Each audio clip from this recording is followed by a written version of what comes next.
Great, thank you so much everyone. Yes, today I'm talking about Baffling Britain, challenges and lessons from mapping the UK's quirks. I think a lot of people in this room are practicing cartographers, so I'm sure a lot of us will relate to the pain that I have felt in some of this work.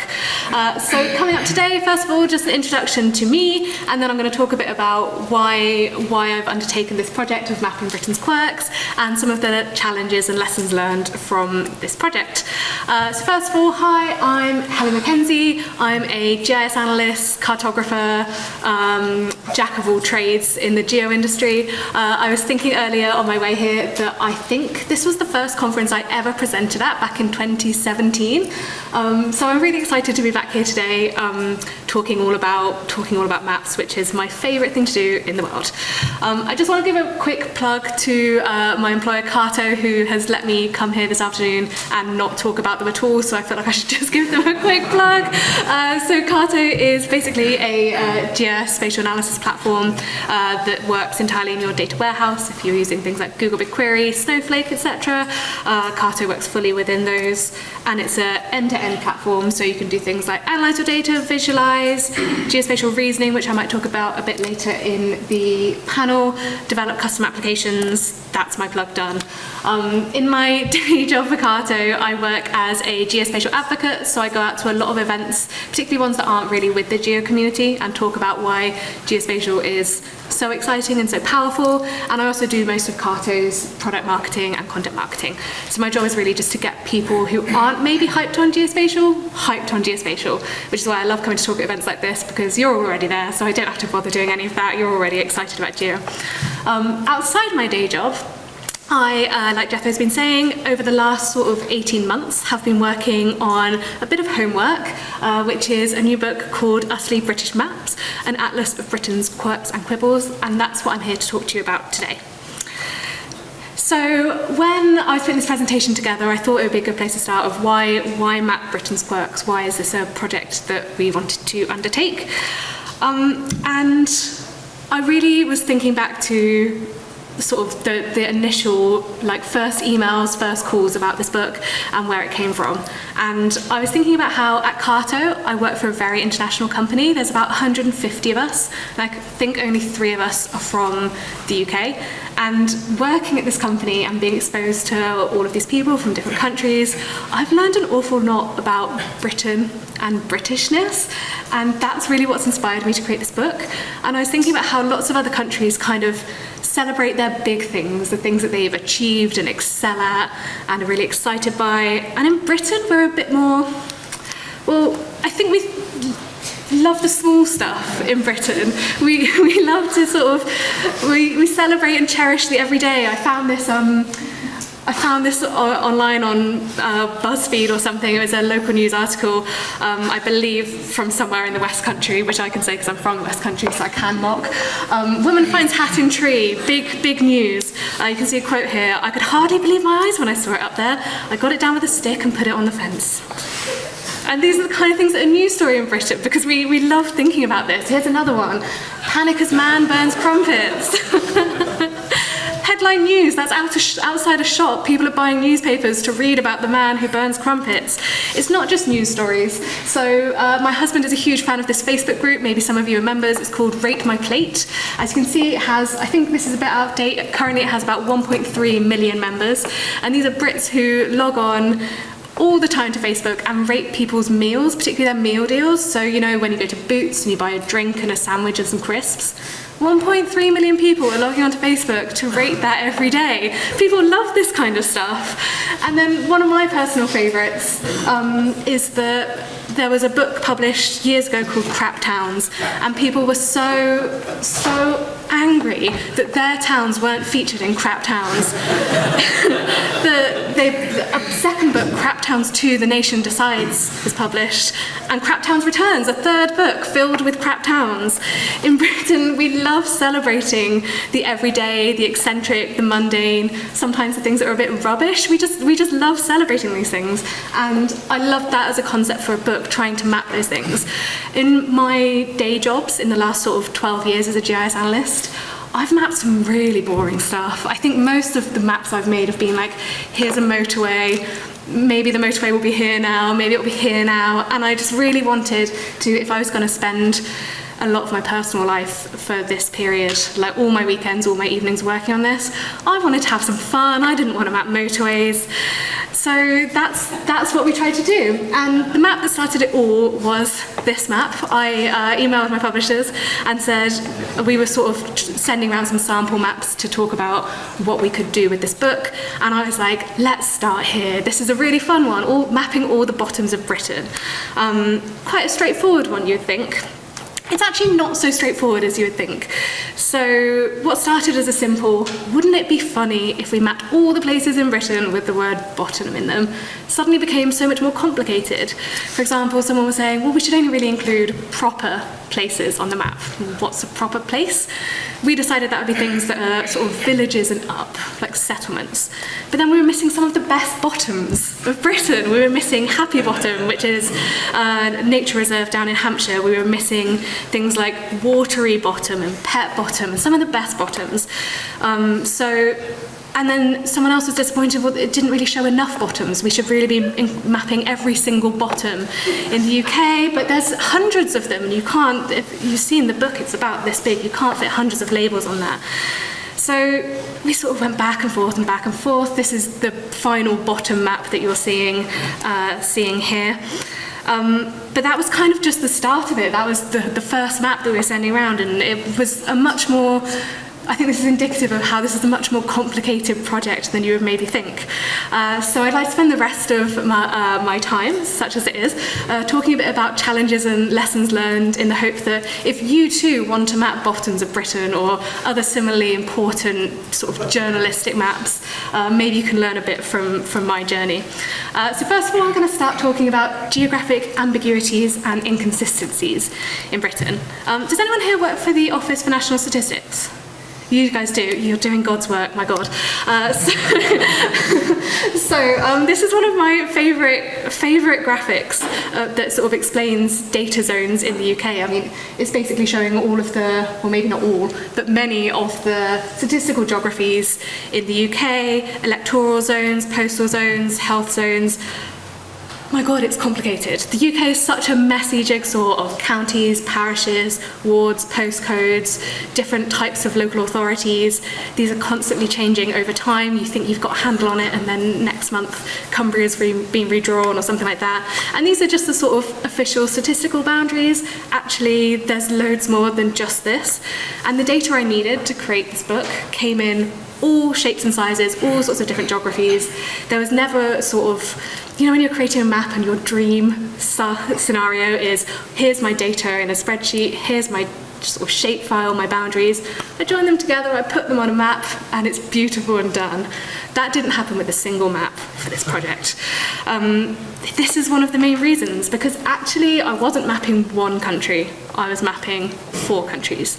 England, Scotland, Wales, Northern Ireland, they all divide themselves up differently in terms of boundaries, and those boundaries aren't necessarily equivalent, so a Scottish county doesn't really equal an English county, so if you try and put them on a map together, they don't always sort of look consistent together.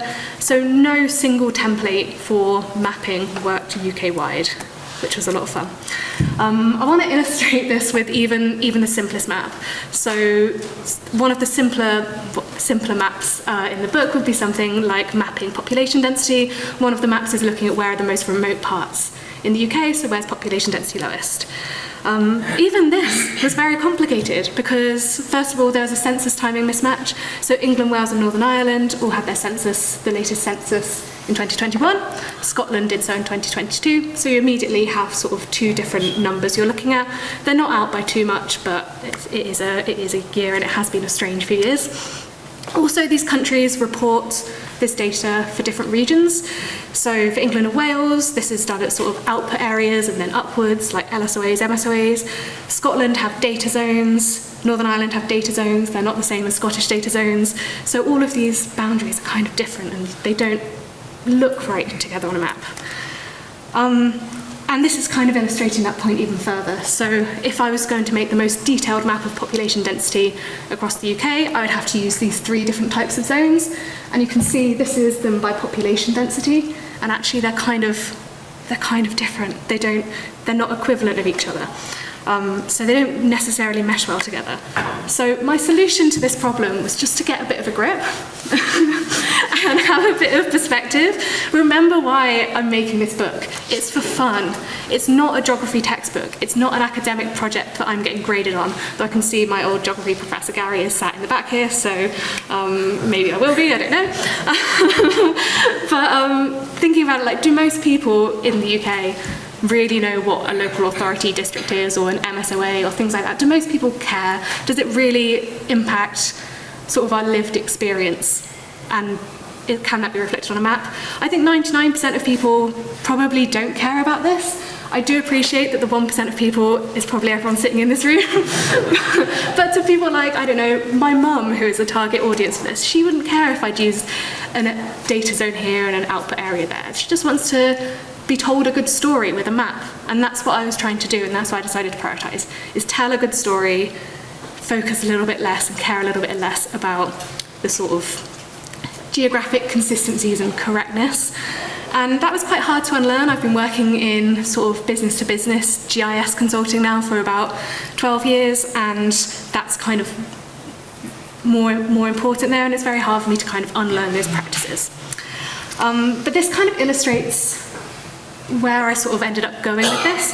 So the map on the left is showing rainfall by ceremonial counties across the UK. So ceremonial counties, this is a data set from Office for National Statistics, I believe, and you can see that it looks kind of equivalent. Like, you can see that a region in Scotland looks kind of equivalent to a region in England, even if they really are sort of different things.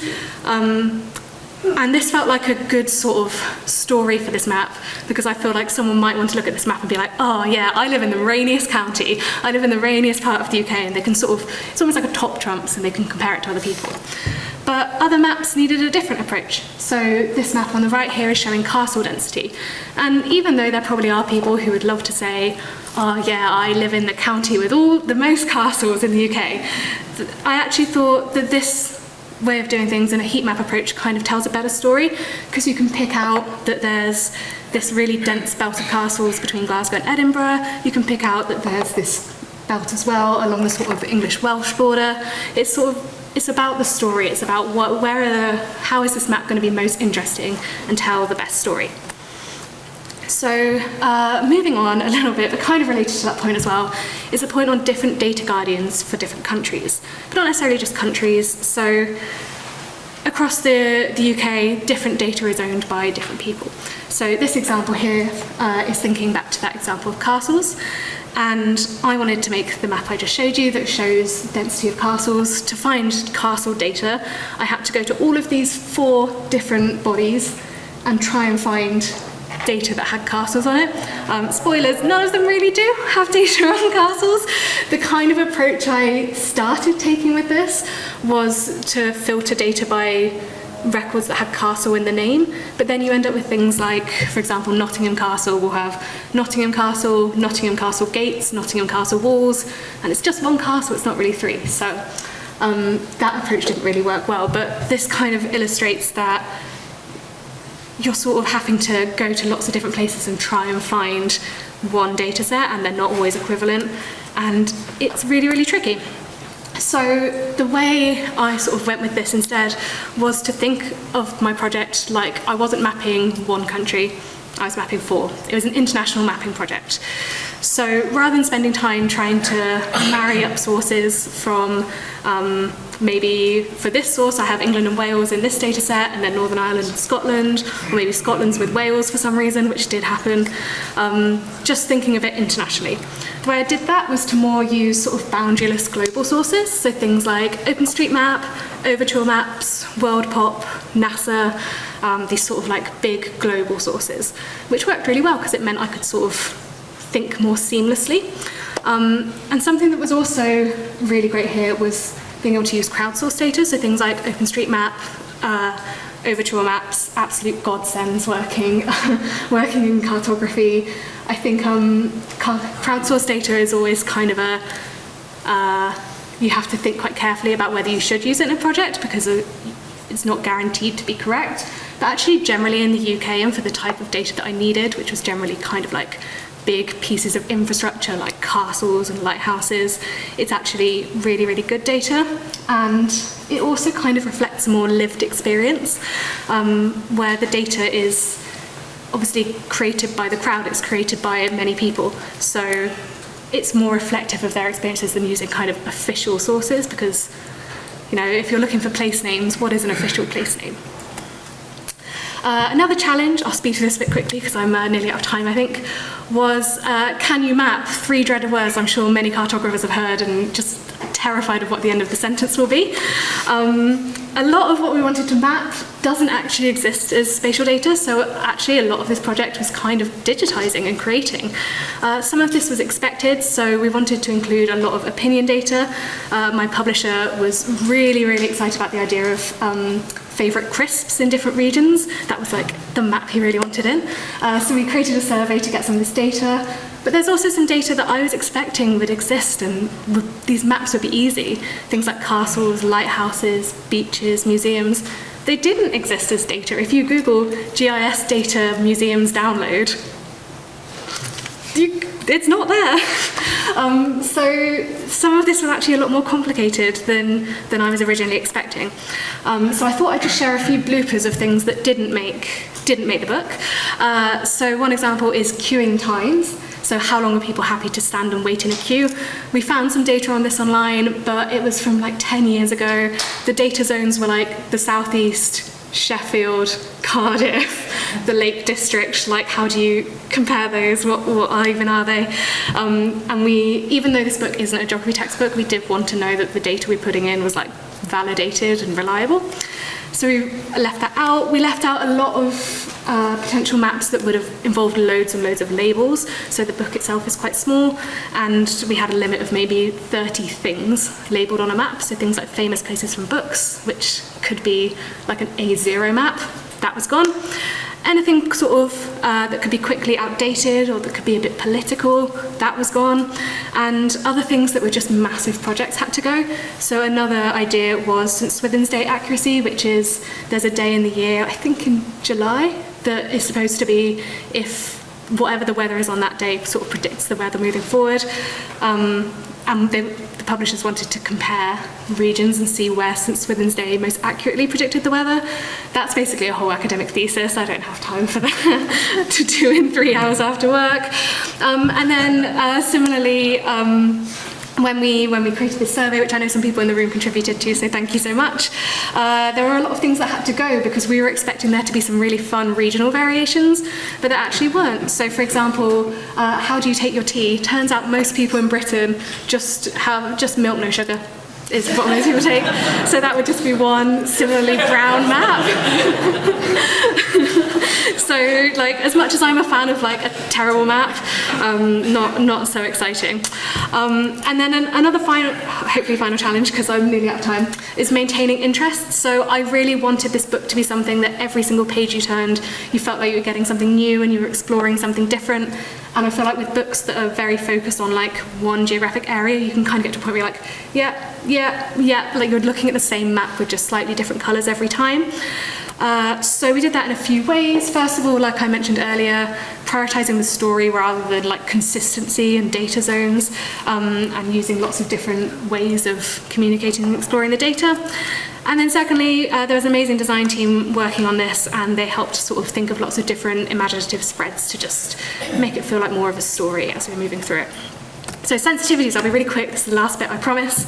A couple of examples of where I had to think a bit more about being more sensitive and considerate of the people reading this book. First of all, quirky place names. This was also one of the first maps that we came up with, which again ended up being actually very tricky because Britain has some brilliantly eccentric, crazy place names. A lot of them are very rude. And I don't know if there's many books about maps that you just sort of decide that there's a sort of PG rating, and that's what we decided to go with because we wanted it to be accessible. So we decided that nothing ruder than a willy would go on the map. But maybe there's a version 2 of this that is not PG rated, and we can have all of the truly crazy place names. And then finally, town nicknames. This is one of my favourites from the book. There's loads of places around the UK where we sort of give affectionate or not so affectionate nicknames for different towns. My favourites personally are Biggleswade, Biggleswiggle, and Basingstoke, Amazingstoke. And we decided that playful teasing is in, but anything that actually feels a bit insulting and a bit cruel is out. And I just wanted to end this by sharing my favourite map from the book, which is a map showing nighttime lights of the UK. The reason I love mapping so much, and why I sort of make it my whole life, it feels like sometimes, is that I just love it when you put something on a map and you never would have thought of it that way. When you're looking at it spatially, you'd never have expected it. I love this one because all that we're seeing here is nighttime lights, and yeah, there's a bit of the expected with the population density, but you've also got some really cool stuff that you might never have thought of, like the lights you can see over the North Sea in the top right there. So that's my favourite from the book. And just some closing thoughts from me on working on this. First of all, the sort of challenge of unlearning B2B mapping practices and trying to think more about like customers and maps for enjoyment rather than decision making was a bit of a process for me. Secondly, a huge amount of work for this was just classic data wrangling. I think maybe 20% of this was actually sort of making cool maps, 80% of it was just wrangling data, and I think that's sort of the life of a GIS professional. And then finally, for a country with such a thriving and open, rich data ecosystem, God, the UK is a real pain to map sometimes, so I think we're all doing a really good job. So thank you so much for listening, and thanks for having me.